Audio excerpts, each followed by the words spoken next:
Very good evening. Welcome to the debate.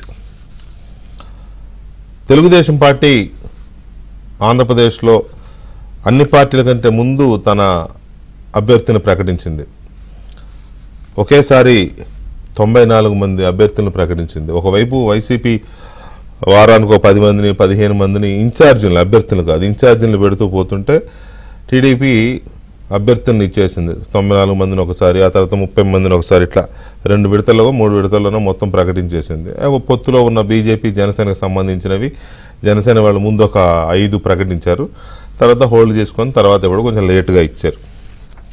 అలాంటిది అంత ముందుగా ప్రకటించిన ఈ కూటమి అభ్యర్థుల విషయంలో ఇంకా ఏదో అనిశ్చితి, ప్రత్యేకించి తెలుగుదేశం పార్టీలో ఉన్న కొన్ని నియోజకవర్గాల్లో అభ్యర్థుల్లో కొంత అనిశ్చితి, బీజేపీకి టీడీపీకి మధ్య ఆ సర్దుబాటు, అంటే సీట్లు ఎక్కడో తేడా కొడుతుంది. ఆ సీట్లు బీజేపీ తీసుకున్న కొన్ని సీట్లలో వాళ్ళకి అభ్యర్థులు దొరకపోవడం, లేకపోతే ఉన్న అభ్యర్థి అంత స్ట్రాంగ్ అది కాదని తెలియడంతో మళ్ళీ మాకు వేరే సీట్ ఇవ్వండి తీసుకునే మళ్ళీ వాళ్ళు టీడీపీతో వేరే ఒత్తిడిలో రాజకీయపరమైన సర్దుబాట్లు, దాంతో అది కాస్త ఇప్పుడు ఉదాహరణకు అనపర్తి వద్దు అంటే తీసుకున్నారు బీజేపీ వాళ్ళు. అక్కడ స్ట్రాంగ్ క్యాండిడేట్ నల్లమిల్లి రామకృష్ణారెడ్డి తెలుగుదేశం తరపు నుంచి తీసుకుంటే ఏమైంది, ఇప్పుడు ఆయనేమో సమస్య లేదు నేను ఇండిపెండెంట్గానే వేస్తాను కానీ వదిలేది లేదని ఆయన కూర్చున్నాడు. అనపర్తి మీదనే రాజమండ్రి పార్లమెంట్ సీటు గెలవడం ఓడిపోవడం అనేది ఆధారపడి ఉంటుంది. ఇప్పుడు కాదు, చాలా కాలం నుంచి, చాలా సంవత్సరాల నుంచి అలా ఉంది. ఇప్పుడు అనపర్తి కొద్దిగా అటు ఇటు అయిందంటే రాజమండ్రి పురంధేశ్వర్ గారికి చాలా కష్టాలు ఉంటాయి, లోక్సభ అభ్యర్థిగా ఉన్న పురంధేశ్వర్ గారికి. దాంతో ఇప్పుడు మాకు అనపర్తి తీసుకోండి, మాకు ఇంకేదన్నా ఇవ్వండి, దెందులూరు ఇస్తారా, తమ్మలపల్లి ఇస్తారా, ఇట్లా ఏదో నడుస్తోంది. అలాగే రఘురామకృష్ణరాజు గారికి సంబంధించి ఆయనదేమో ఇప్పటివరకు డైలమా ఉండింది. తర్వాత నరసాపురం కుదరట్లేదు కాబట్టి ఏదో విజయనగరం పార్లమెంట్ అని, లేకపోతే ఉండి అసెంబ్లీ అని ఇదొక నడిచింది. ఉండి అసెంబ్లీ ఏమో ముందు సిట్టింగ్ ఎమ్మెల్యేకి ఆల్రెడీ ప్రకటించి ఉన్నారు, అతను ఆల్రెడీ ప్రచారంలో ఉన్నాడు. అతను కుదరదు నేను ఇండిపెండెంట్గా చేస్తానని చెప్పి అతను నిరాహార దీక్ష వెళ్ళాడు. ఆయన ఆల్రెడీ అక్కడ ఒక రెబల్ అభ్యర్థున్నాడు. సో ఈ నేపథ్యంలో ఇదేమవుద్ది అనుకుంటే మొత్తానికి అదేదో కాస్త నేను లేట్ నైట్ క్లియర్ చేసినట్టున్నారు రఘురామకృష్ణరాజు గారికి ఉండి.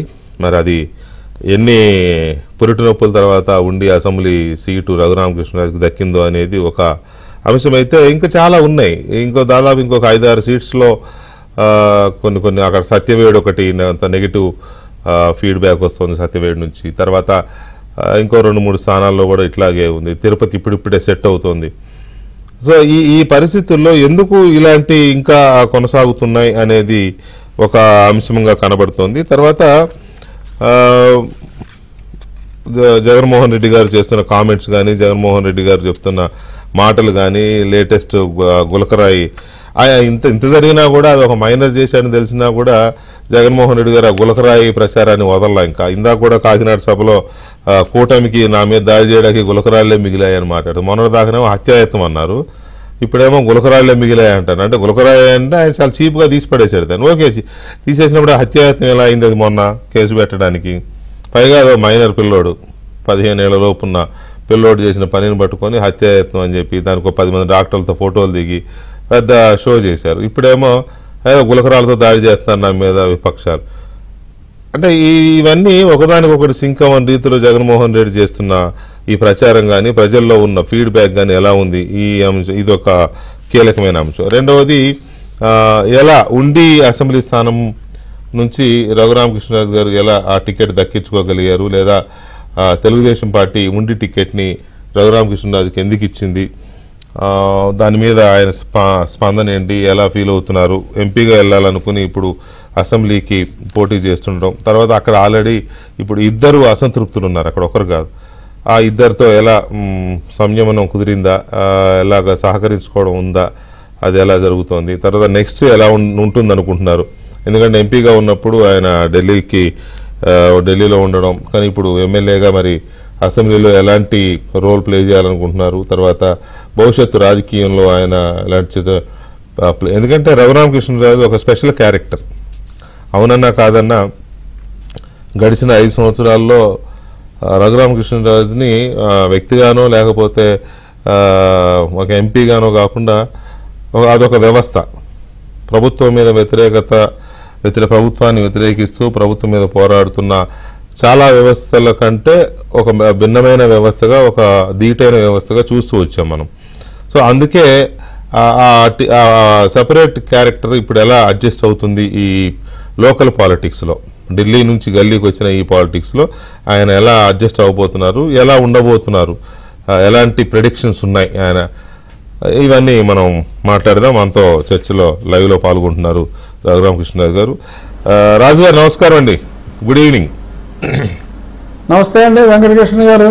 After all end of the day congratulations. Thank you అండి, thank you so much.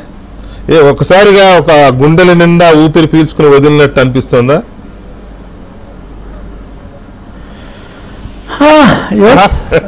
Anyway మీరు చెప్పింది కరెక్టే. ఏంట్రా అని అనిపించి, అంటే ఇదేదో మొన్న ఎవరో సామెత కూడా చెప్పారు, ఏదో ఏదో సామెతలో లేకపోతే జాతకం చెప్పే బల్లి కుర్తిలో పడ్డట్టు అయింది రాజుగారి పరిస్థితి అని. అవును. సో అలాగా ఈ మూడు పార్టీలు కలుస్తాయని చెప్పి 2.5 సంవత్సరాల నుంచి ఘోషించి, ముందు ఈ రెండు కలుస్తాయి, తర్వాత అప్రాప్రియేట్ టైంలో భారతీయ జనతా పార్టీ వస్తుంది, ఇవన్నీ నేను ఎలా చెప్పాను? నా కాంటాక్ట్ లేకుండా నేను చెప్పలేను, మాట్లాడకుండా చెప్పలేను. సో ఇంత చేసి మరి ఆ జరిగిన భారతీయ జనతా పార్టీకి సీట్ ఇవ్వటం, వాళ్ళేమో నా అభ్యర్థిత్వాన్ని కారణాలు అందరికీ తెలిసిన కారణాలు అయినప్పటికీ మరి ఇలాగా అదే శత్రువు అంత పవర్ఫుల్ ఈ విషయాలని నేను ఎక్స్పెక్ట్ చేయలే. మరి దాన్ని వాళ్ళు తిరస్కరించటం. సో ఆ తర్వాత చంద్రబాబు నాయుడు గారు ఇబ్బంది ఉన్నప్పటికీ కూడా ఆయన నన్ను సరే పార్లమెంట్ కాకపోతే అసెంబ్లీలో అయినా సరే నువ్వు ఉండాలమ్మా అని చెప్పి, ఓకే నో డౌట్ ఉండి అనేది ట్రెడిషనల్గా తెలుగుదేశం పార్టీ పుట్టిన తర్వాత జరిగిన 9 ఎలక్షన్స్లో ఒక్కసారి కాంగ్రెస్ పార్టీ స్వల్ప మెజారిటీతో గెలుచుకుంది. మిగిలిన 8 సార్లు తెలుగుదేశమే. అక్కడ అభ్యర్థి ఎవరైనా సరే party cadre is very strong. ఇక్కడ వ్యక్తి కన్నా తెలుగుదేశం పార్టీ వ్యవస్థ చాలా బలంగా ఉన్న కొద్ది కాన్స్టిట్యున్సీస్లో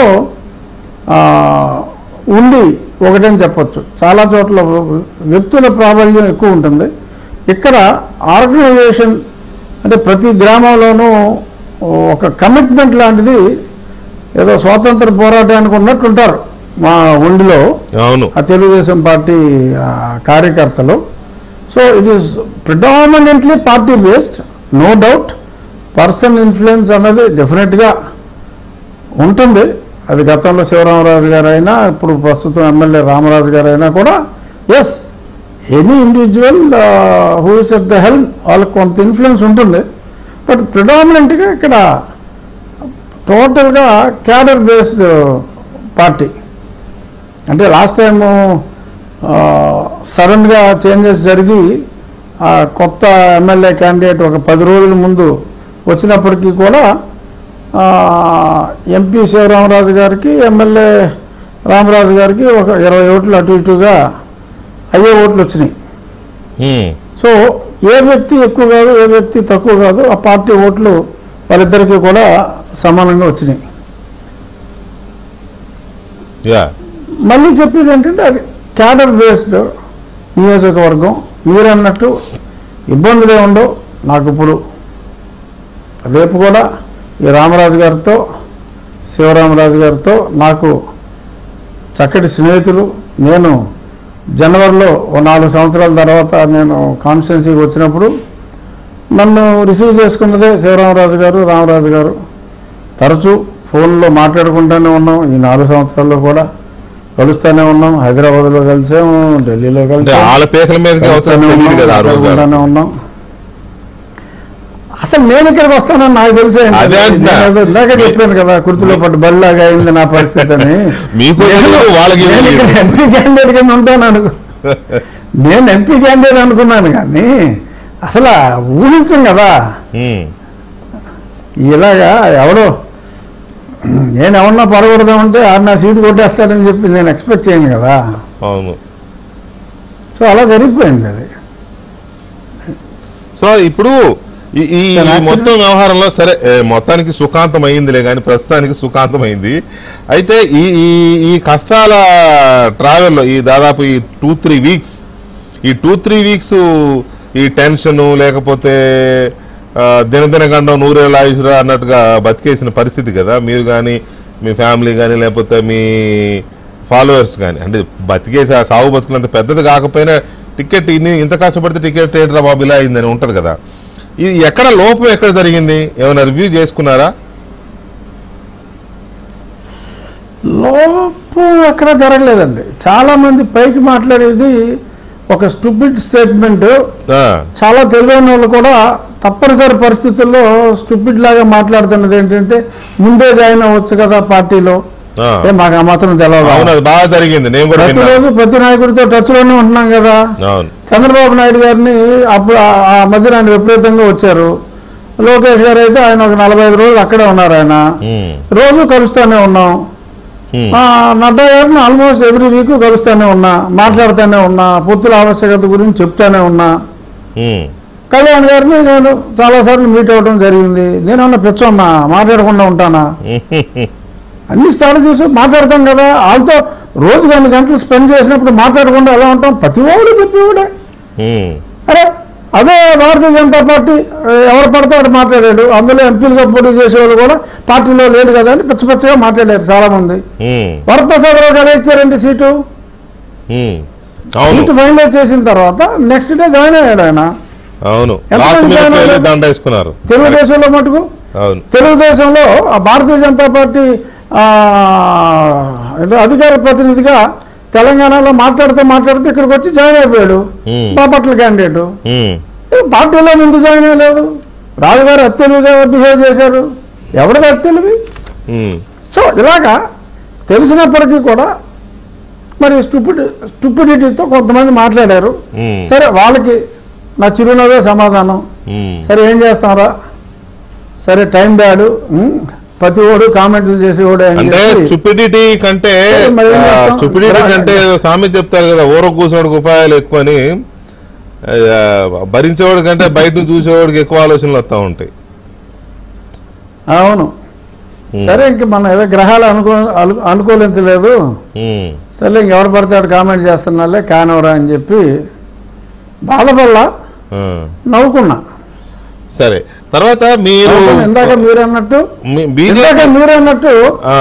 బాబో ఏంట్రా కాదు కదా, ఇదో క్లారిఫై చేయాలి. బాబో ఏంట్రా అసలు ఎలా జరిగింది అనే ఆందోళన అన్నారు కదా. అవును.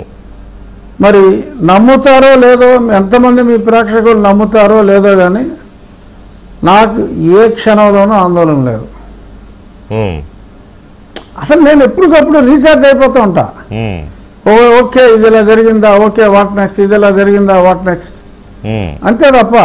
ఇప్పుడు బీజేపీ వాళ్ళు నాకు సీట్ రిజెక్ట్ చేశారు. వెంటనే 2 hours ఇంకా మళ్ళీ వీళ్ళతో మాట్లాడితే వేస్ట్ బొక్క అని చెప్పి పెట్టేసా. హైదరాబాద్ వచ్చాను. I thought I have my own plans, అంతే తప్ప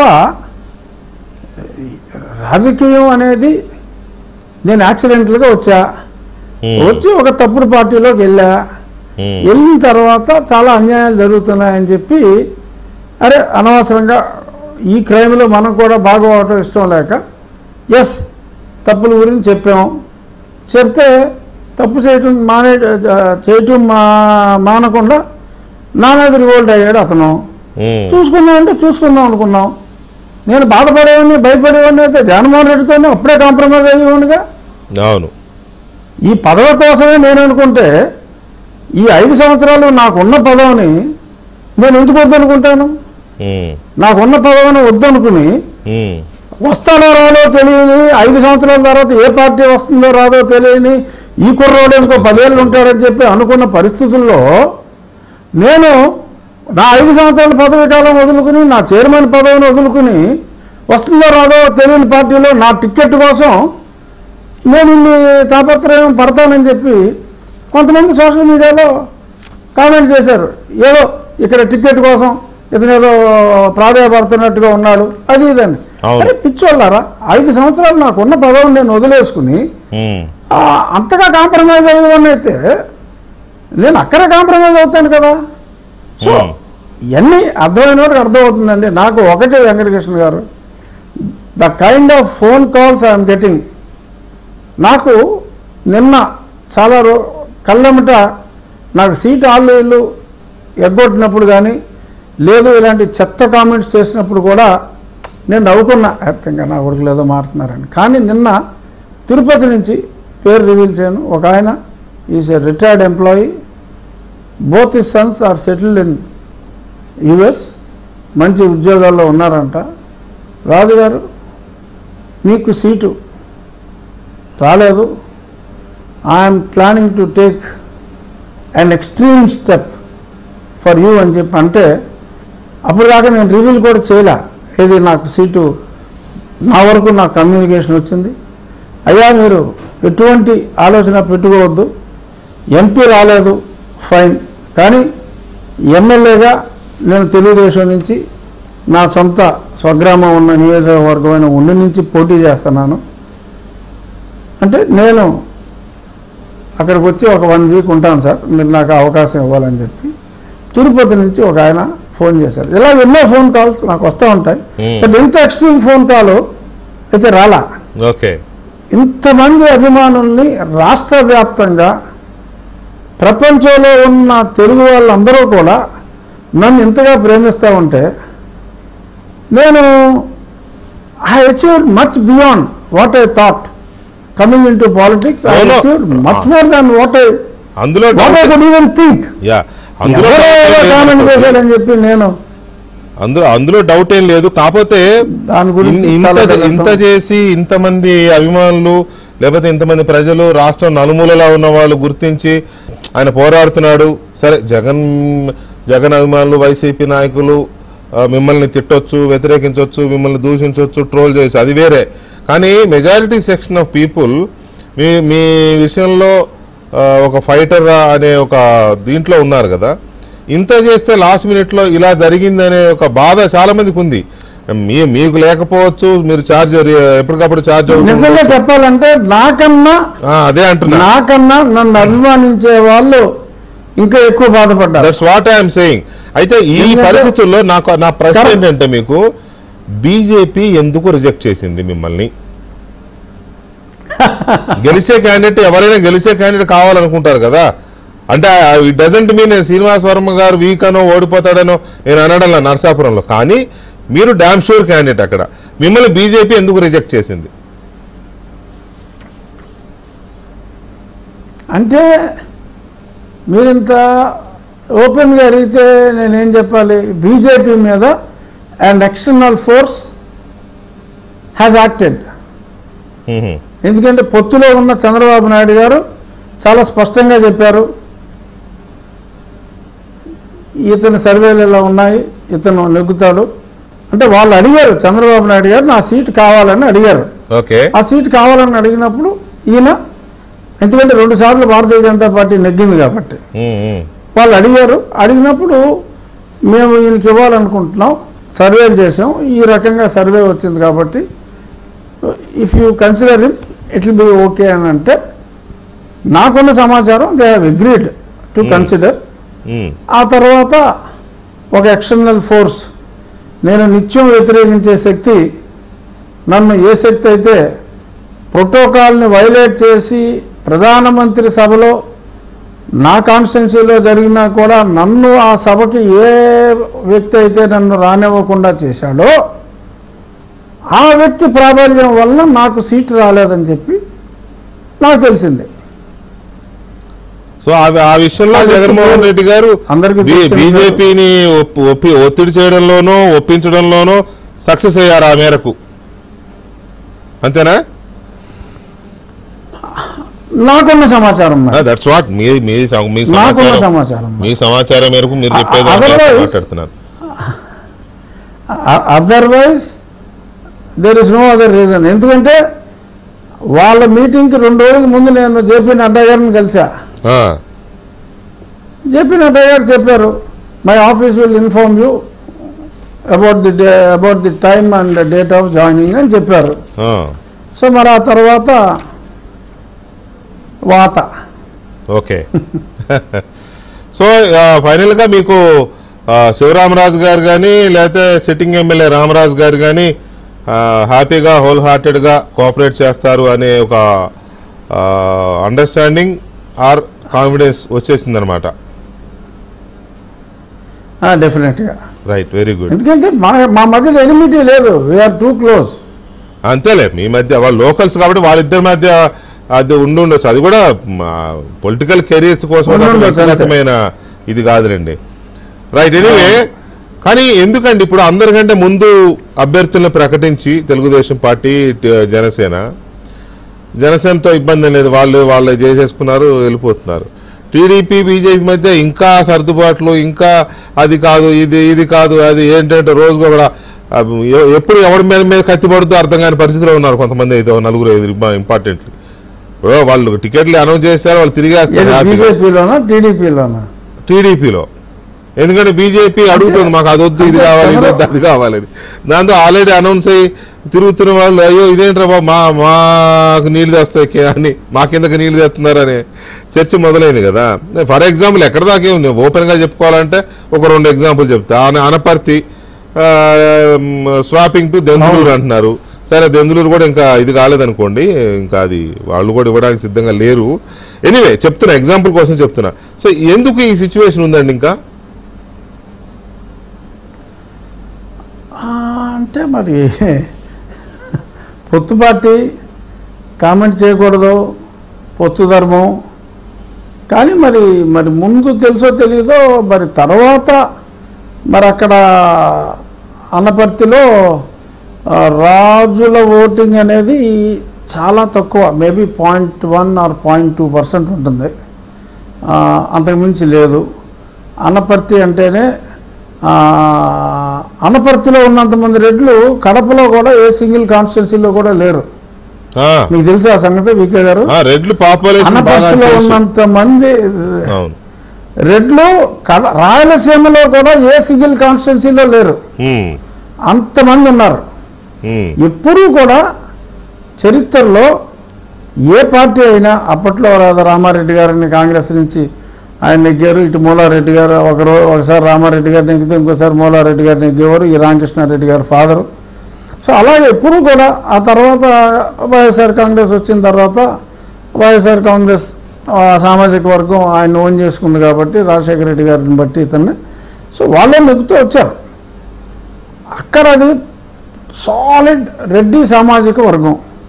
మరి అక్కడ మరి ఆ స్థానాన్ని తీసుకుని మరి ఆ స్థానంలో ఒక వార్డు మెంబర్గా ఓడిపోయిన ఒక రాజుగారు. అంటే వార్డు మెంబర్గా ఓడిపోతే వార్డు మెంబర్గా నెగ్గడం కష్టం. యాక్చువల్గా ఎంపీ కన్నా ఎమ్మెల్యే నెగ్గడం కష్టం, ఎమ్మెల్యే కన్నా జెడ్పీటీసీ కష్టం, జెడ్పీటీసీ కన్నా ఎంపీటీసీ కష్టం అని అంటారు. అలాగే ఒక వార్డు మెంబర్ కింద ఓడిపోయినంత మాత్రం తక్కువ చేసి చూడక్కర్లేదు. కానీ బట్ వార్డు మెంబర్గా ఒక 6 ఓట్లు వచ్చి ఆయన తల్లిగారి మీదే అతను ఓడిపోయాడు అని నాకు తెలిసింది. రామకృష్ణారెడ్డి నేను చాలా మంచి స్నేహితులు. ఆయన రామకృష్ణారెడ్డి ద్వారానే నాకు తెలిసింది. మేబీ మరి వై డిడ్ దే చూజ్ అనేది మరి నాకు తెలియదు. మళ్ళీ ఆ తర్వాత ఇందాక మీరు ప్రియాంబుల్లో చెప్పారు, అనపర్తి అనేది రాజమండ్రి ఎంపీ భవిష్యత్తుని ఎప్పుడు డిసైడ్ చేసేది ఓడించినా నెగ్గించినా. ఒకసారి ఉండవల్లి అరుణ్ కుమార్ గారిని నెగ్గించినా, మరి అప్పుడు ఆ తర్వాత ఒకళ్ళిద్దరు ఓడిపోయినా అనపర్తి అనేది అది మొత్తం వన్ సైడ్ కొట్టేస్తారు అక్కడ.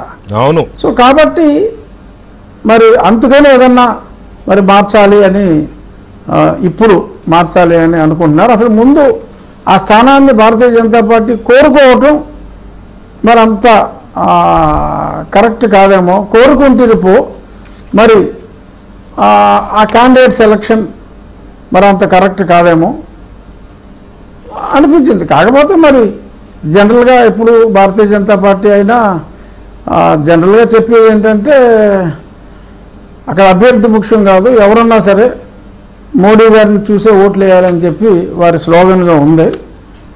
బట్ ఎంతైనా మన ఆంధ్రప్రదేశ్ రాజకీయాల్లో కొంత కులమని కానీ లోకల్ ఈక్వేషన్స్ ఉంటాయి కదా, లేవని మనం అట్లా తేలిగ్గా కొట్టిపారేయలేం కదా. అదే ఉంటాయి కాబట్టి బహుశా ఆ తర్వాత వారు వి డిడ్ ఏ మిస్టేక్ అని రియలైజ్ అయ్యి అడుగుతూ ఉండుంటారు. కానీ మరి దాని గురించి మీరన్న ఇతర డిస్టర్బెన్సెస్ నాకు అంతగా మరి అవగాహన లేదు. But Ramakrishna Reddy according to me, అంటే నా స్నేహితుడు కాబట్టి నేను అలా మాట్లాడుతున్నానేమో, ఎందుకంటే నాకు మూలారెడ్డి గారు నేను కూడా చాలా మంచి స్నేహితులు. వెంకటేశ్వర గారు, మూలారెడ్డి గారు నేను కూడా మంచి స్నేహితులు. ఒక బయోమాస్ పవర్ ప్లాంట్ ఫస్ట్ ఒక 26 సంవత్సరాల క్రితం స్టార్ట్ చేసినప్పుడు అక్కడ మూలారెడ్డి గారు, మిర్యాలగూడలో నేను ఒకేసారి ప్రారంభించడం జరిగింది. Maybe because of that affinity నేను రామకృష్ణారెడ్డి గారికి అనుకూలంగా మాట్లాడుతున్నానని చెప్పి అనుకోవచ్చు. కానీ డెఫినెట్గా యాజ్ ఎ క్యాండిడేట్ ఆ స్థానానికి సూటబుల్ క్యాండిడేట్ అయితే రామకృష్ణారెడ్డి. ఎందుకంటే ఆయన మీద 49 కేసులు కూడా ఆయన ఒంటరి పోరాటం అక్కడ జగన్మోహన్ రెడ్డి ప్రభుత్వం మీద పోరాటం జరిగింది. సో కాబట్టి అది ప్రజల్లో ఆయన మీద ఆ విశ్వాసం, ఎవరైతే జగన్మోహన్ రెడ్డిని వ్యతిరేకిస్తున్నారో వాళ్ళందరికీ ఆ కాన్స్టిట్యున్సీలో Ramakrishna Reddy is the role model undoubtedly.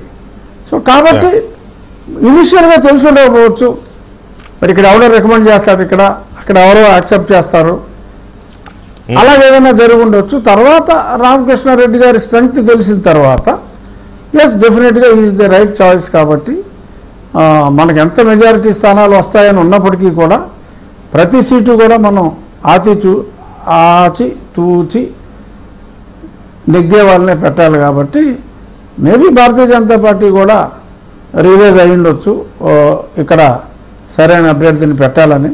But ఎక్కువ స్థానాల్లో ఏమి భారతీయ జనతా పార్టీ కూడా పోటీ చేసేది 10 ఎమ్మెల్యే స్థానాలు, అందులో ఈ ఒక దగ్గరే కన్ఫ్యూజన్ వచ్చింది, ఇంక వేరే దగ్గర పెద్ద కన్ఫ్యూజన్ లేదు వెంకటకృష్ణ గారు. కాకపోతే ఆ ప్లేస్లో ఇక్కడ మీరు అన్నట్టు దెందులూరు అనమూలన్న అది 2 స్థానాలుగా మనకి అనిపిస్తాను, కానీ కన్ఫ్యూజన్ అలా ఒకటే స్థానం. సో ఇది ఇంత పెద్ద అసెంబ్లీ 175 సీట్ల పొత్తులో నిత్యం లిస్టు మార్చే జగన్మోహన్ రెడ్డితో కంపేర్ చేస్తే ఇది ఏదో ఆవడిందంత అంచేత మీరు దీన్ని ఈ చేంజ్ని పెద్ద చేంజ్గా భావించక్కర్లేదేమో. నేను ఈ ఒక్క చేంజ్ అని కాదు, తెలుగుదేశం పార్టీలో ఇంకా 7-8 స్థానాలు ఇంకా చంద్రబాబు నాయుడు గారు వెంకటకృష్ణ గారు చంద్రబాబు నాయుడు గారు చాలా స్పష్టంగా ఆ లిస్ట్ అంతా అనౌన్స్ చేసిన రోజే ఆయన ఏం చెప్పారంటే, ఇవాళ నుంచి మీకు ప్రతిరోజు పరీక్ష, నేను రెగ్యులర్గా సర్వేలు చేస్తూనే ఉంటాను, ఎవరైనా నా అంచనాలను అందుకోలేకపోతే మటుకు నేను వారి స్థానాల్ని మారుస్తాను అని చెప్పి ఆ రోజే ఆయన అనౌన్స్ చేయడం కూడా జరిగింది. సరే, మా ఉండి అనేది పార్టీ బలం ఉంది, అభ్యర్థి బలవంతుడు, అది కాదంటలో ఇక్కడ కొన్ని ప్రత్యేక పరిస్థితులు అయినాయి. కానీ వేరే చోట్ల జనరల్గా ముందే ఆయన చెప్పారు అభ్యర్థిత్వం గురించి, ప్రతిరోజు ఆయనకి పరీక్షలు పెడతా ఉంటారు కాబట్టి ఆ పరీక్షల్లో పాస్ మార్కులు రాకపోతే ఆయన మారుస్తానని చెప్పారు. బహుశా అటువంటి మార్పులు ఎలాగైనా సరే ఈ డెవిల్ని వదిలించుకోవాలంటే అట్మోస్ట్ ప్రికాషన్ తీసుకోవాల్సిన అవసరం ఉంది. కాబట్టి పార్టీ అధ్యక్షుడిగా ఆయన బాధ్యత కాబట్టి మేబీ సమ్ చేంజెస్ ఉండొచ్చు, మీరు అన్నట్టు 4-5 చేంజెస్ ఉంటే ఉండొచ్చు. ఓకే, సో ఇక్కడ but we are going to have an excellent victory. Right, అంటే ఇక్కడ మనుషులే లేరు. 24 డేస్ ఉంది పోలింగ్కి, 24 రోజులు ఉంది. 24 రోజులు అంటే మనకి ఇప్పటి వరకు కాస్త ఫ్లూయిడ్గా ఉండవచ్చు, లేదా కొద్దిగా పల్స్ తెలుస్తున్నా కూడా ఎలాంటి ఆధిక్యతలు ఉంటాయి, తర్వాత ఎవరికి గెలుపు అవకాశాలు ఉన్నాయి, లేకపోతే గెలుపు అవకాశాలు బలంగా ఉంటాయా, లేకపోతే బార్డర్స్లో ఉంటాయా, ఇలాంటి అంచనాలు ఏవో కాస్త ఫ్లూయిడ్గా ఉన్న సిచ్యువేషన్. కానీ ఇప్పుడు ఒక రకంగా చెప్పాలంటే క్రిస్టలైజ్ అయిపోయింది. అది క్రిస్టలైజ్ అయిపోయిన నేపథ్యంలో మీ గ్రౌండ్ స్టడీస్ ఎలా ఉన్నాయనేది ఒక అంశం అయితే, జగన్మోహన్ రెడ్డి గారు ఇంకా గులకరాల కథలు లేకపోతే ఇంకేవో కథలు చెప్తూ ఉన్నారు ఆయన. ఇప్పటికీ ఆయన జనాన్ని ఇంకా మాకు వచ్చేసింది మళ్ళీ మేమే అని చెప్తున్నారు. ఇవాళ ఒక విచిత్రమైన ఇది కూడా మాట్లాడారు కడపలో ఇందాక, సారీ కడప కాకినాడలో ఇందాక ఒక మాట మాట్లాడారు. అదేంటో, అది ఎందుకు అలా అన్నారో, అది ఎంతవరకు దాన్ని మరి నవ్వాలా. Welcome back to the debate. రాజుగారు, మనం అనుకున్న అంశంలోకి వెళ్లే ముందు మీకు తెలుసు నిన్న వివేకానంద రెడ్డి గారి హత్య గురించి చంద్రబాబు నాయుడు గారు, లోకేష్ గారు, షర్మిల గారు, సునీత గారు, పురంధేశ్వరి గారు, బీటెక్ రవి గారు, నాకు గుర్తున్నంత వరకు ఇవే పేర్లు, వీళ్ళు ఆ ప్రస్తావన ఇక్కడ మాట్లాడొద్దు అనే ఒక ఆర్డర్ ఇచ్చింది కడప జిల్లా కోర్టు. దాంతో కొంత ఇదైంది. మరి మన పేరు లేవు కాబట్టి మనం మాట్లాడవచ్చో మాట్లాడకూడదో నాకు తెలియదు. అయితే అది కాదు ఇష్యూ. మాట్లాడుకోవచ్చా? ఓకే, అయితే అదే వాళ్ళ పేరుతో సహా ఇచ్చారు. ఓకే, అయినా కూడా ఇష్యూ అది కాదు. సునీత గారు చాలా సంచలనమైన వ్యాఖ్యలు చేశారు. ఏంటంటే ఇవాళ పొద్దునుంచి ఆమె 1-2 సార్లు దీని మీద మాట్లాడారు. వైసీపీ గుండెల్లో తడబడుతోంది, అక్కా చెల్లెలు కలిసి మొత్తం సీన్ మార్చేశారని జగనన్నకు భయం పట్టుకుంది, అందుకే భయంతో తప్పుల మీద తప్పులు చేస్తున్నారు, వైసీపీ బెదిరింపులకు మేము భయపడేది లేదు, మేము న్యాయం కోసం పోరాడుతున్నామంటూ ఆమె చాలా సెన్సేషనల్ కామెంట్స్ చేశారు. ఒకసారి ఆమె ఏం కామెంట్స్ చేశారో మా కడప రిపోర్టర్ శ్రీనివాస్ చెప్తారు, తర్వాత మీ స్పందన తీసుకుంటా. Srinivas, good evening. సునీత గారు, శ్రీనివాస్, సునీత గారు ఏం కామెంట్ చేశారు, ఏ సందర్భంలో చేశారు, కోర్టు ఆర్డర్ మీద ఆవిడ స్పందన ఏంటి? వికి గారు, గుడ్ ఈవినింగ్. ఈ రోజు పులివెందుల్లో సునీత ప్రచారం గత 2 రోజులుగా ప్రచారం, ఇంటింటి ప్రచారం చేస్తున్నారు షర్మిల తరఫున. సో ఆమెకి షర్మిల ప్రచారంలో కూడా విశేష స్పందన ఉంది. సో ఈ నేపథ్యంలో నిన్న వివేక హత్య గురించి ఎక్కడ ఎవరు మాట్లాడొద్దు అని చెప్పి మీరు 7 మందికి నేను ఇంజక్షన్ ఆర్డర్ తేవడం జరిగింది వైసీపీ నేతలు. అంటే కడప మేయరు, కడప జిల్లా వైసీపీ అధ్యక్షుడైన సురేష్ బాబు ఇటీవల పిటిషన్ వేస్తున్నాడు. సో దీనిపైన నేను ఇంజక్షన్ ఆర్డర్ ఇచ్చింది కడప కోర్టు. సో ఈ నేపథ్యంలో ఈ రోజు పులివెందుల్లో ఆ ఇంజక్షన్ ఆర్డర్ పైన కోర్టు ఇంజక్షన్ ఆర్డర్ పైన ఆమె స్పందించడం జరిగింది సునీత. సో ఆమె ఒక దశలో మొత్తం వైసీపీ నేతలను బాగా విమర్శలు రాసింది, ఒక దశలో ఆమె ఆవేదన వ్యక్తం చేసింది. ఎందుకంటే వీళ్ళకి నేను పడ్డ ఈ 5 ఏళ్లుగా పడ్డ నరక యాతన వీళ్ళకి అర్థం కాలేదు. ఈ రోజు ఏదో నేను జనంలో నాకు ఎక్కడా న్యాయం జరగక ఈ రోజు జనం ముందుకు పోతే అక్కా చెల్లెలను కలిసి జనం ముందు వీరెక్కే జనం ముందు కన్నా న్యాయం జరుగుతుందని జనం కోర్టులో వెళ్తే ఈ రోజు మా పైన కేవలం వెళ్ళారు, కోర్టుకు వెళ్ళారు అంటే వీళ్ళ పై నుంచి కింద వరకు వైసీపీ నేతల్లో దడ పుట్టింది. వీళ్ళు కేవలం మాకు భయపడే ఈ విధంగా చేస్తున్నారు. అంటే వేరే దారి లేక కోర్టుకు వెళ్ళారు. సో ఈ మేరకు ఎందుకంటే వేరే దారి లేకంటే మేము ఇద్దరం అక్కా చెల్లెలము కలిసి పులివెందుల నుంచి మొత్తం ఇక్కడ జరుగుతున్న స్టేట్మెంట్ గా మేము చేస్తున్నాం అదే కాబట్టి ఇంకా జనం ముందులో న్యాయం జరుగుతుంది కాబట్టి వెళ్తే వాళ్ళు కోర్టుకు వెళ్ళేదారు. అంటే వాళ్ళకి వేరే దారి లేదు మమ్మల్ని ఎదుర్కోవడానికి. కేవలం పై నుంచి అంటే జగన్ స్థాయి నుంచి కింద స్థాయి వరకు ఇదంతా వాళ్ళకు తప్పు అనిపించింది. కేవలం మేము చేసే 6 నెలలుగా మేము అనుభవించాము నరకయాతన, వాళ్ళు 6 నెలలుగా వివేకాన్ని ఎంతో అవమానించారు. సో ఈ 30వ తారీఖు వరకే కదా ఇచ్చారు, 30వ తారీఖు తర్వాత మాట్లాడొచ్చా మరి వీళ్ళు? అంటే తదుపరి అంటే ఏమంటే ఏంటంటే మాకు ఎలాంటి నోటీస్ లేదు, మా లాయర్ పెట్టుకోలేదు, మేము ఎలాంటి మా నుంచి స్టేట్మెంట్ లేవు, ఒక 1 సైడ్ తీర్పు తీసుకోవచ్చి ప్రజల్లో ఈ రోజు ఆనందంగా ఉన్నారు అని చెప్పి 30వ తేదీ దాకా ఇచ్చిన. ఆ తర్వాత 30వ తేదీకి వాళ్ళు ఈ లోపు వీళ్ళకి నోటీసులు ఇస్తారు, లాయర్ పెట్టుకోవచ్చు అని చెప్పి తదుపరి ఉత్తర్వులు అయ్యే వరకు 30వ తేదీ వరకు మాట్లాడొద్దని చెప్పింది. సో మొత్తం మీద ఈ రోజు సునీత సంచలన వ్యాఖ్యలు అయితే ఆ టాపిక్ గా మరి right Srinivas, thank you Srinivas. అది రాజు గారు, కోర్టు ఇచ్చిన ఆర్డర్ మీద వీళ్ళ స్పందన ఎక్కడ తగ్గడంలా. షర్మిల గారు అలాగే అప్పీల్కి వెళ్తామన్నట్టుగా చెప్తున్నారు, తర్వాత సునీత గారు అప్పీల్కి వెళ్తారన్నారు. ఇవాళైతే ఆమె ఇది భయంలో భాగంగా చేసిన మరొక తప్పటడుగు అనేది అన్నారు. సో మీ స్పందన ఏంటి దీని మీద? అవును, 2 శివంగుల దాడికి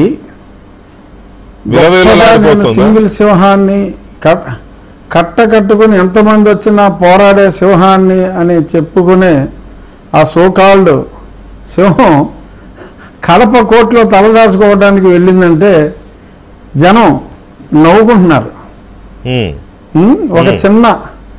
ఒక చిన్న తన వాళ్ళతో వేయించుకున్న కంటికి కూడా కనపడిన ఒక చిన్న రాయి, అంటే ఇట్స్ అన్ ఇల్యూషన్ కూడా అయి ఉండొచ్చు, నిజంగా రాయి లేదు ఏమీ లేదు, మరి దండే గుచ్చుకుందా లేకపోతే మనడే గీరుకున్నాడో తెలియదు. కానీ సో ఆ ఇన్సిడెంట్తో మళ్ళీ ఆ మరుసటి రోజు ఇక్కడికి వచ్చినప్పుడు పరదాలు వేసుకుని మళ్ళీ పరదారాముడు అయిపోయాడు ఆయన. మళ్ళీ పరదారాముడిలాగా తిరుగుతూ బస్సులోంచి కూడా దిగడానికి భయపడుతూ టిట్టి టిట్టి టిట్టి చేతులు ఊపుకుంటూ జనం లేని ఆ సభల్లో జనం ఉన్నట్టుగా బిల్డప్లు ఇచ్చుకుంటూ సరే ఆయన దండాలు ఇక్కడ పడుతున్నాడు. కానీ అక్కడ సింహం ఎంతమంది కలిసి వచ్చినా నేను సింహాన్నని ఇద్దరు ఆడపిల్లలు నిజంగా తమకు జరిగిన కష్టాన్ని వాళ్ళు చెప్పుకుంటూ ఉంటే భయపడి ఎవరో పేరు మీద ఒక కోర్టు కేసు వేయించి ఎక్స్పర్టీ కనీసం నోటీస్ కూడా ఇవ్వకుండా 24 గంటలు టైం ఇవ్వకుండా ఏమీ వినకుండా అసలు వీళ్ళు హైకోర్టుకి వెళ్తే I think that judge would be in trouble. ఎందుకంటే కనీసం ఒక నోటీస్ కూడా లేకుండా అప్పటికప్పుడు అలా చూసేసి ఇలా జరుగుతుందా ఓకే ఎవరో మాట్లాడకూడదు. లక్కీగా అది 5గురికే రెస్ట్రిక్ట్ చేశారు కాబట్టి వెంకటకృష్ణ, రఘురామకృష్ణ, ఇంకో కృష్ణ మాట్లాడుకోవచ్చు. వాళ్ళైతే డెఫినెట్గా కొద్ది రోజుల పాటు మాట్లాడకూడదు. కానీ సిబిఐ ఏదైతే ఛార్జ్షీటు ఫైల్ అయిందో ఆ ఛార్జ్షీటు ప్రకారమే వీళ్ళు మాట్లాడారు. ఆ రోజు సునీత ఇచ్చిన ప్రజెంటేషన్ కూడా ఎగ్జాక్ట్ వర్బాటం సిబిఐ డాక్యుమెంట్లో ఏముందో ఆ డాక్యుమెంట్లో ఆ పేజెస్నే తను అక్కడ ప్రదర్శించడం జరిగింది. కోర్టులో ఏదైనా సబ్మిట్ చేస్తే అది ఓపెన్ డాక్యుమెంట్. సుప్రీంకోర్టులో విచారణ జరుగుతూ ఉంటే కడప కోర్టు వీరి విచారణ జరిగితే ఆ విచారణ ఇక్కడ ఎలక్షన్ ప్రభావితం చేస్తుంది కాబట్టి మా లోకల్ రెడ్డి గారికి ఇబ్బంది కాబట్టి మీరు కూడా ఈ బెయిల్ పిటిషన్ విచారణ చేయడానికి వీల్లేదని కడప కోర్టు హైకోర్టుకి సుప్రీంకోర్టుకు కూడా ఆర్డర్ ఎవడో సురేష్ బాబు అడిగితే మళ్ళీ ఆర్డర్ కూడా ఇస్తారేమో నాకు తెలీదు. But with due respect to Kadapa court మరి డెఫినెట్గా అవతల వ్యక్తికి నోటీసులు కూడా ఇవ్వకుండా ఇటువంటి ఆర్డర్ ఇచ్చారు అంటే హైకోర్టుకి వెళ్తే డెఫినెట్గా సునీత ఎలాగో ఊరుకోదు, తను హైకోర్టుకి వెళ్తుంది. హైకోర్టుకి వెళ్తే డెఫినెట్గా ఆ కడప కోర్టు ఆర్డర్ని కొట్టేస్తారు. కానీ ఆశ్చర్యకరమైన విషయం ఏంటంటే రాజు గారు, ఇప్పుడు రాజకీయ పార్టీల వాళ్ళకి ఇచ్చారంటే రాజకీయం చేస్తాను కన్న కూతురు మా నాన్న చచ్చిపోయాడు లేదా మా నాన్నని చంపేశారు లేదా దర్యాప్తు ఇలా ఉంది అలా ఉంది ఆవిడ కూడా రెస్ట్రిక్షన్స్ అంటే with due respects judiciary and honourable court మరి అది దాన్ని ఎందుకు వచ్చింది. పైగా ఇక్కడ ఇంకొకటి అక్కడేమో ఆమె కూడా మాట్లాడొద్దు, ఈయన మాత్రం పవన్ కళ్యాణ్ గారి పెళ్లిళ్ళ గురించి మళ్ళీ రోజు మాట్లాడతాడు. కాదు సాక్షి పేపర్లో సునీత తన భర్త వీళ్ళే చంపేశారని సాక్షి పేపర్లో రాస్తాడు. అవును, మరి సాక్షి పేపర్లో రాయటానికి అభ్యంతరం లేదు. వీళ్ళు తిరిగి మా మీద పెడతాడంటారా, వేసేసింది నువ్వే కదరా అన్నాయి అని అంటే పారిపోతాడు ఏంటంటే అదే కదా నేను చంపలేదు చెల్లా అని చెప్పమనండి. అంతేగాని ఇలాగా కోర్టులకు వెళ్ళి అప్పుడు కూడా 2019లో కూడా వీళ్ళు లేపేసి జాగార్డర్ తెచ్చుకున్నారు. అవును అవును చంద్రబాబు నాయుడు గారు ఏమో చంపేశారని చెప్పి ఒక కత్తేసి పేపర్లో రాసి వాళ్ళు తిరిగి కౌంటర్ ఇచ్చేలో మరే వేసేసింది నువ్వే కదరా నా పేరు చెప్తావేంటని చంద్రబాబు నాయుడు గారు నిజం తెలుసుకుని చెప్పే లోపే ఈ కేసు గురించి మాట్లాడటానికి వీలు లేదు అని హైకోర్టులో అప్పుడు జాగార్డర్ తెచ్చుకుని అలాగే ఆ అబద్ధాన్ని వాళ్ళ మటుకు చెప్పుకుంటూ వీళ్ళని మాట్లాడటానికి లేకుండా చేసి మా చిన్నాయన చంపేశారు మా చిన్నాయన చంపేశారని తిరిగాడు మా ఊరు వచ్చినప్పుడు కూడా. బట్ వాళ్ళకేమో జాగార్డర్ ఈయన మటుకు చెప్పుకుంటూ తిరిగి నెగ్గాడు. ఇప్పుడు మళ్ళీ ఈ రకంగా మరి ఇద్దరు ఆడపిల్లలు తమ కష్టం ఇది లవకుశ సినిమాలో లవుడు కుశుడు లాగా వీళ్ళిద్దరూ వినుడు జగనుడు కాదా అని చెప్పి జగను కథను వినరయ్యా అనుకుంటా లవకుశ పాటలాగా వీళ్ళిద్దరూ బెంబేలు ఎత్తిపోయింది సింహం జగనాయనం వీళ్ళు బెంబేలు ఎత్తిపోయాడు. మా వాడు కడప కోర్టుకి వెళ్ళిపోయాడు. అఫ్కోర్స్ మా ఎక్స్ బాస్ అనుకోండి, ఇప్పుడు అతనికి మనకు సంబంధం లేదు. కానీ ఇలా బెంబేలు ఎత్తిపోయి సింహం అని ఇలా మాట్లాడుకుంటూ ఇప్పుడు ఇంకోటి పూర్వం ఒక పోస్టర్ వేశాడు జగన్మోహన్ రెడ్డి పెత్తందారుల తరఫున పేదవారి తరఫున పెత్తందారులతో పోరాటం అని. అదే పోస్టర్ మళ్ళీ వాళ్ళు రిపీట్ చేశారు, కానీ ఇక్కడ ఇంత పెద్ద ప్లాస్టర్ వేశారు. అవును అవును. ఆ గీటికి 26 మంది నర్సులు 36 మంది సర్జన్లు వచ్చి చేశారు కదా, ఒళ్ళంతా గుడ్డేసి హార్ట్ ఆపరేషన్ చేసినట్లు. ఈ పట్టి వేయడానికి ఒళ్ళంతా గుడ్డ, అతను ఇలా పడిపోయి ఆ పట్టి వేశారు. ఇప్పుడు ఆ పెత్తందారుల మీద అతను చేస్తున్న పోరాటానికి ఆ చిన్న గులకరాయో సిమెంట్ రాయితోటి చిన్న ముక్కతోటి ఏమండి ఒక బండరాయితోటి అంటే ఈ పేదవాడి మీద కాదు, ఈ పేదవాడి మీద దాడి చేసిన పెత్తందారుడు ఏవయ్యా అంటే వడ్డెర సామాజిక వర్గానికి చెందిన బలహీన వర్గాల అతి పేద నిరుపేద 15 గారు 15 ఏళ్ల పిల్లవాడు. ఆ రాయి ఒక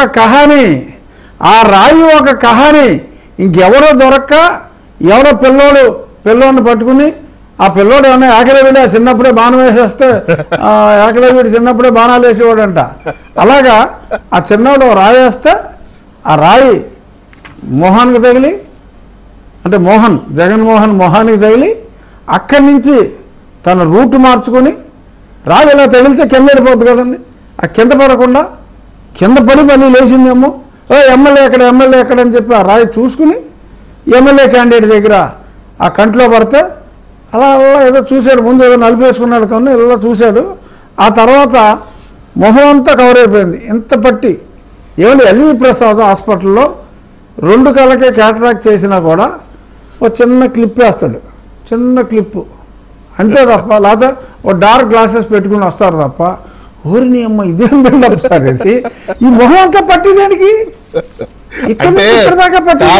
దాని ముందు పాత ఫోటోలు చూసాం కాదండి, అసలు ఆయన చిన్న పట్టి ఆయన పరామర్శిస్తానికి వెళ్ళినాళ్ళు, అదే అసలు పరామర్శిస్తానికి వెళ్ళిన నా స్నేహితులు కొంతమంది ఉన్నారు, కొంతమంది నా స్నేహితులు ఆయన పరామర్శించడానికి వెళ్ళి అబ్బా ఏం యాక్ట్ చేసేవరా అన్నట్టు పక్క నవ్వుకుంటున్నారు. ఎవరి స్థాయిలో వెల్లంపల్లి గారు ఎవరి స్థాయిలో వాళ్ళు జీవించాలి కదా, జీవించడం ఏదైనా ఆ డ్రామాలో నాగార్జున గారు అవార్డు జగన్మోహన్ రెడ్డికి ఫిక్స్ అయిపోయాడు. పాప వెల్లంపల్లి ఆ డ్రామాలో ఫెయిల్ అయ్యాడు. సరే, నాగార్జున గారు జగన్మోహన్ రెడ్డికి అవార్డు ఇస్తారు, ప్రజలు ఎవరికి ఇస్తారో చూద్దాంలే, అది తేలుస్తారు, ప్రజలు తేలుస్తారు. ప్రజలు చంద్రబాబు నాయుడు గారిని ముఖ్యమంత్రిగా ఎన్నుకోవడానికి డిసైడ్ అయిపోయారు సార్. అదే ప్రజలు అవార్డు ఇస్తారు, అది వేరుగా ఉంటుంది కదా అంటున్నారు. రైట్. ఎనీవే, ఇక్కడ ఇంకొక విషయం ఏంటంటే ఇందాక నేను అన్నాను కదా, ఈ జగన్మోహన్ రెడ్డి గారి ప్రసంగం గురించి వాళ్ళు కాస్త వింతగా వెరైటీగా ఒక పదం వాడాడు. మిగతా అన్ని రోజు ఉండేలే కానీ ఏదో సైకిల్ బయటే ఉండాలంట, తాగేసిన టీ గ్లాసు సింకులో ఉండాలంట. ఏమనాలి దీన్ని? తాగేసిన టీ గ్లాసు కాదండి, తాగేసిన సింకులో ఉంటే మరి కడిగి తాగరా మళ్ళీ? అంటే ఈయన ధనవంతుడు కాబట్టి తాగింది ఒకసారి తాగింది మళ్ళీ వాడు కూడా పగల కొడతాడు. కానీ పేదవాడు అట్లా కాదు కదా, కడుక్కుని మళ్ళీ తాగుతారు అదే గ్లాసులు. తాగేసిన గ్లాసు సింకులో ఉండాలంట, సైకిల్ బయటే ఉండాలంట, ఫ్యాన్కి ఉరితాడు ఏలాడుతూ ఉండాలేమో. అది ఎవరు అనలేదనేమో ఇంకా. సరే, ఎనీవే ఫ్యాన్ గురించి ఏమన్నాడు? ఏమల్లా ఫ్యాన్ గురించి ఏమన్నాడు? ఏమల్లా వీళ్ళ గురించి అన్నాడు. ఇక్కడ ఇంకో విషయం, పువ్వు గురించి కూడా ఏమల్లా. మళ్ళీ అంత ధైర్య సాహసాలు చేయలే. పువ్వు గురించి, పువ్వు బురదలో ఉండాలి అల్లా. పువ్వు పేరెత్తితే అక్కడ ఆపండి, మీరు అక్కడ ఆపండి. పుష్ప ఫ్లవర్ కాదు అది, పుష్ప ఫ్లవర్ అనుకుంటువా, ఫైర్. సో ఇక్కడ ఏమన్నారంటే ఆయన చాలా ఆలోచించదగ్గ విషయం అన్నారు. మీ పిల్లలు ప్రపంచంతో పోటీ పడాలంటే నేను మరో 10 ఏళ్ళు సీఎంగా ఉండాలి. మీ పిల్లలు ప్రపంచంతో పోటీ పడాలంటే నేను మరో 10 ఏళ్ళు సీఎంగా ఉండాలి. అంటే మొత్తం 15 ఏళ్ళు ఆయన వేసిన లెక్క. 5 ఏళ్ళు అయిపోయింది, ఇంకా 10 ఏళ్ళు అంటున్నాడు. అంటే ఈ పార్టీకి ఒక 30% ప్రపంచంతో పోటీ పడి ఉండాలి కదా ఆంధ్రప్రదేశ్ పిల్లలు యువకులు. మరి ఎందులో పడ్డారు ఏంటో, దాని అర్థం మీరు అని చెప్తే కాస్త ప్రేక్షకులు కూడా ఆలోచిస్తారు. అంటే అదొక అర్థం లేని మాట. అంటే అతని ఉద్దేశం బహుశా అతను నెల పెట్టే టోఫెల్ పరీక్షలు ఇవన్నీ రాసి ఆంధ్రప్రదేశ్లో వాళ్ళందరికీ అమెరికాలో పెద్ద పెద్ద ఉద్యోగాలు వచ్చేస్తాయని చెప్పి మరి అతను ఏమన్నా అనుకుంటున్నాడేమో. నాకు తెలిసి ఒక వ్యవస్థని అంత డిస్ట్రక్షన్ చేయటం అనేది మానవ మాతృడి వల్ల కాదు సార్. బట్ అంత డిస్ట్రక్షన్ ఒక రాష్ట్రాన్ని, బిడ్డల భవిష్యత్తుని సర్వనాశనం చేశాడు. నాకు తెలిసి అతను ఇంకొక 10 సంవత్సరాలు అతను అనుకున్నట్టు పొరపాటున ఉంటే భారతదేశ చిత్రపటంలో ఆంధ్రప్రదేశ్ అనేది ఉండదండి. ఒకప్పుడు ఇక్కడ మనుషులు ఉండేవారంట, ఓ పనికిమాలినోడు ముఖ్యమంత్రి అయిన తర్వాత ఇక్కడ మానవాళి అంతరించిపోయిందంట అనుకునే పరిస్థితే వస్తుంది తప్ప ప్రపంచ పటంలో ఆంధ్రప్రదేశ్ లేకుండా చేయగలడు అతను. నో మ్యాన్ ల్యాండ్ అంటారు కదా, అలా అయిపోద్దా? అందరూ వదిలేసి వెళ్ళిపోతారు. ఆ శ్రీమంతుడి సినిమాలో ఊరు వదిలి వెళ్ళిపోయారు అని చెప్పి రాజేంద్ర ప్రసాద్ ఎవరో అక్కడ కూర్చొని లెక్కలేస్తూ ఉంటారు. అలాగే లెక్కలేసుకుంటే ఈ రాష్ట్రంలో ఎవడో ఉండలేడు. ఇతను ఒక తెలివైన అవివేకి. ఇంతే మరి మన కర్మ. 5 ఏళ్ళు ఎన్నుకున్నందుకే జనం గొక్కెట్టి ఏడి చేస్తూ ఉంటే ఇంకో 10 ఏళ్ళు ఉంటానని చెప్పి ఆయన అంటాం. అయినా అసలు మీకు నిన్న రావులపాలెం జంక్షన్ దగ్గర 2000 మంది లేరు వెంకటకృష్ణ గారు. ఇవాళ కూడా అలాగుందిలే. అవుట్ కాకినాడలో కూడా అలాగుంది. రావులపాలెం రెడ్డి జంక్షన్ కాకినాడ దగ్గర 6-7 వేల మంది కూడా లేరు. కాకినాడ దగ్గర అసలు మనిషిని ఆ మీటింగ్ ఫోకస్ చేస్తే ప్రతి మనిషిని గుర్తెట్టేయచ్చు. ఓ ఈ అని అంటే అంత తక్కువ మంది ఉన్నారు. అక్కడ తక్కువ మంది ఉన్నారు. మా గోదావరి జిల్లాల్లో అతను డబ్బులు ఇచ్చినా కూడా మా జనం రావట్లేదు. మా జనం చాలా తెలివైన వాళ్ళు. చంద్రబాబు నాయుడు గారు, పవన్ కళ్యాణ్ గారు మీటింగులకు ఇసుకేస్తే జనం రావట్లేదు. ఒక్క పైసా ఇవ్వకుండా డబ్బులు వచ్చి మీద పడిపోతున్నారు జనం. జగన్మోహన్ రెడ్డి మీటింగ్కి సొమ్ము ఇచ్చినా కూడా అసలు ఎవరో రావట్లేదు. ఇది నిజం. కాకినాడ సభ కూడా జనం రాలేదని అక్కడ స్థానిక ఎమ్మెల్యేలని కాస్త గట్టిగానే క్లాస్ బీగినట్టు కూడా చెప్తున్నారు అక్కడ ప్రాంత పార్టీ నాయకులు.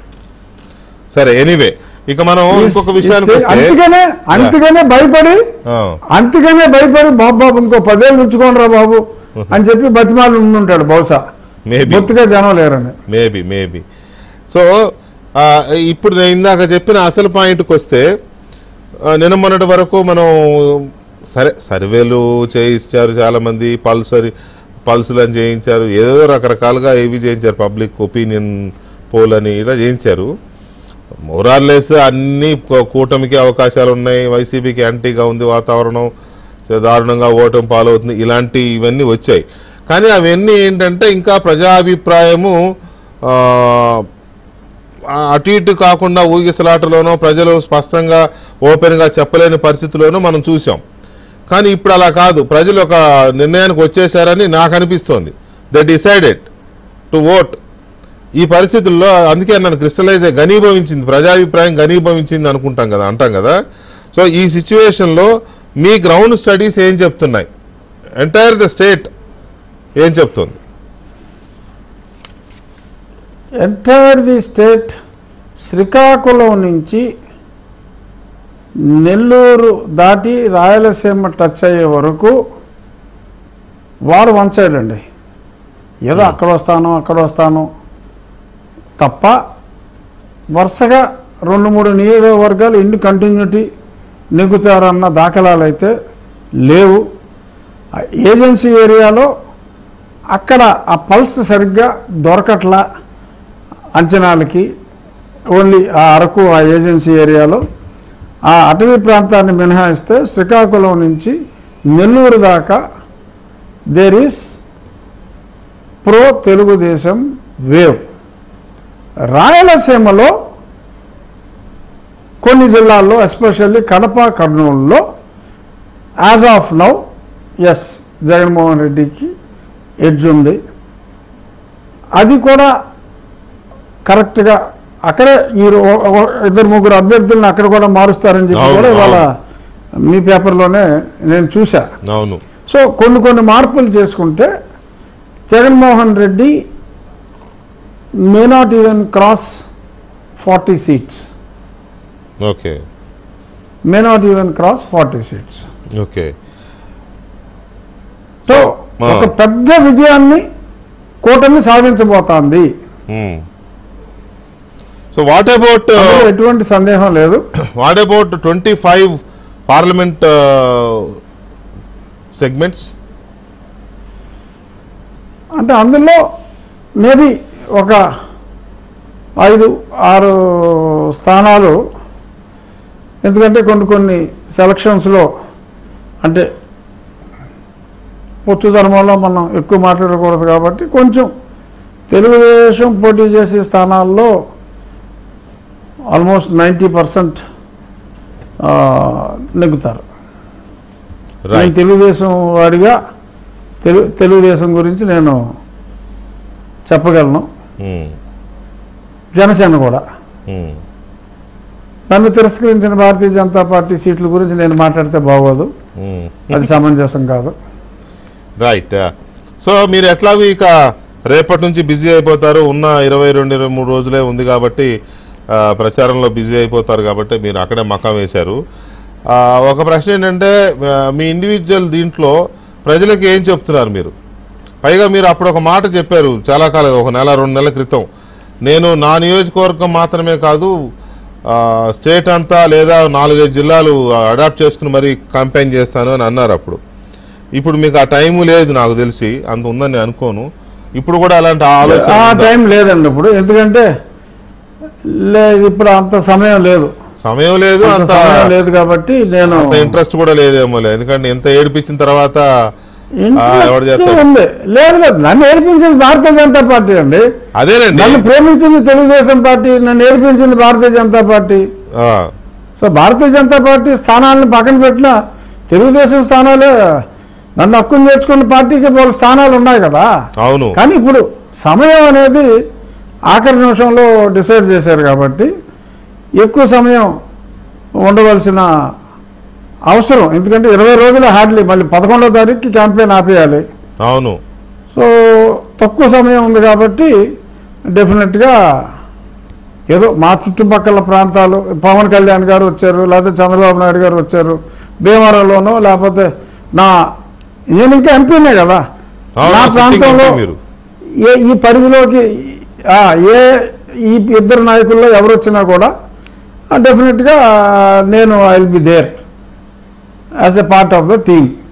సో అంతకుమించి నేను ఇదివరకైతే నేను పులివెందులు కూడా వెళ్దాం అనుకున్నా, మా బీటెక్ రవికి తిరగాలి అని చెప్పని, అలా చాలా చోట్లకి అనుకున్నాం. అప్పుడు చాలా ఎక్కువ సమయం ఉంటుందని. ఒకరోజు వెళ్ళండి.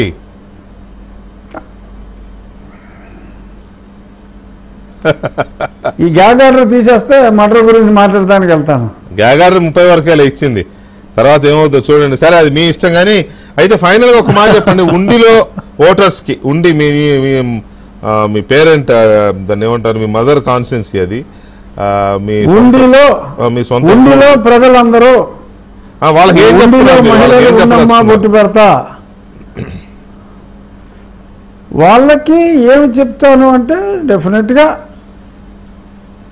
మన నియోజకవర్గానికి ఎక్కువ మంచి జరిగే ఏ చిన్న అవకాశాన్ని నేను వదలకుండా పనిచేస్తాను అని నేను ధైర్యంగా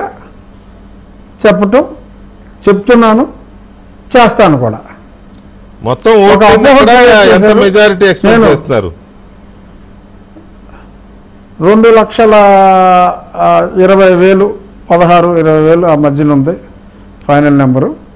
సో గతంలో అంత గతంలో జగన్మోహన్ రెడ్డి ఒక సునామీ లాగా 151 స్థానాలు వచ్చినప్పుడు కూడా ఉండిలో 12,000 మెజారిటీ తెలుగుదేశం పార్టీకి వచ్చింది. ఇప్పుడు తెలుగుదేశం సునామీ ఉంది కాబట్టి 40,000 అనేది it's a conservative expectation majority. Right. Raghuramarao garu, thanks for the joining. Thank you Venkatakrishna garu. నేను ఎంత బిజీగా ఉన్నా మధ్యలో అలా వారానికి ఒకసారి ఇలా మాట్లాడేసుకుందాం. అలాగే, తప్పకుండా. No problem. తప్పకుండా హలో ఆగండి వెంకటకృష్ణ గారు, చెప్పండి వెంకటకృష్ణ గారు ఒక్క నిమిషం. రేపు మా పార్టీ అధ్యక్షుడు నారా చంద్రబాబు నాయుడు గారి పుట్టినరోజు. సో వారికి రేపు ఆయన దొరకరో ఫోన్లో అడ్వాన్స్గా పుట్టినరోజు శుభాకాంక్షలు తెలియజేస్తూ రాబోయే రోజుల్లో, రాబోయే కొన్ని వారాల్లో ప్రజలందరికీ మీ సేవ అవసరం అని చెప్పి, తప్పు చేసాం అని చెప్పి లెంపలేసుకుని మిమ్మల్ని అత్యధిక మెజార్టీతో గెలిపించబోతున్నారు. సేవ చేయడానికి వారు సిద్ధంగా ఉండాలని చెప్పి మీ ద్వారా కోరుకుంటూ, ఇంకొక చిన్న కరెక్షన్ ఏంటంటే, ఇవాళ నేను 22వ తారీఖు నామినేషన్ వేస్తున్నా. ఇవాళ కూడా మంచి రోజు, ఏకాదశి కాబట్టి నా తరపున ఒక సెట్ మా అబ్బాయి వెళ్ళి నామినేషన్ ఫైల్ చేశాడు. దానికి ఈ బ్లూ గ్యాంగు రఘురామకృష్ణరాజు తనయుడు ఇండిపెండెంట్గా నామినేషన్ వేశాడు అని చెప్పి చెత్త మాట్లాడతాం ఈ బ్లూ గాళ్ళు మొదలుపెట్టారు. కూలి నీలి, అది తప్పు. నా తరపునే ఒక సెట్ ఆఫ్ పేపర్స్ మా తనయుడు ఇవాళ అక్కడికి వెళ్ళి ఫైల్ చేయడం జరిగింది. నా వైఫ్ మా అబ్బాయి వెళ్ళి నా కాగితాలే అక్కడ ఒక సెట్ ఇచ్చారు. మిగిలిన సెట్లు నేను 22వ తారీఖు 10:30కి నా ఇంటి దగ్గర ప్రారంభమై ఎక్కడెక్కడి నుంచో వస్తున్నారు వాళ్ళందరితో చిరు ఊరేగింపుతో అక్కడికి వెళ్ళి నేను నామినేషన్ ఫైల్ చేయబోతున్నా. కూలి మీడియాకి ఎందుకు బాబు ఇలా మాట్లాడతారని చెప్పి చెప్తున్నా, క్లారిఫికేషన్. వాళ్ళు మాట్లాడకపోతే వార్త కానీ మాట్లాడితే వార్త ఏముంది, అది that is their paid duty. Right, anyway thank you very much Raju garu and all the best to you. Thank you Venkatakrishna garu, all the best to you. Thank you. మంచి విజయం సాధించి పెద్ద ఇంటర్వ్యూ పెడదాం, ఈలో బుల్బుల్ ఇంటర్వ్యూలు పెట్టుకుందాం. అలాగే రైట్, ఆల్ ది బెస్ట్. ఇది రఘురామ గారితో స్పెషల్ లైవ్ షో. ఇక ఇవాళ ఆంధ్రప్రదేశ్లో కానీ తెలంగాణలో జరిగిన ప్రముఖుల బహిరంగ సభలు, ప్రచార సభలు, వీటికి సంబంధించిన న్యూస్ బులెటిన్ మరి కాసేపట్లో ప్రసారం అవుతుంది. ఇది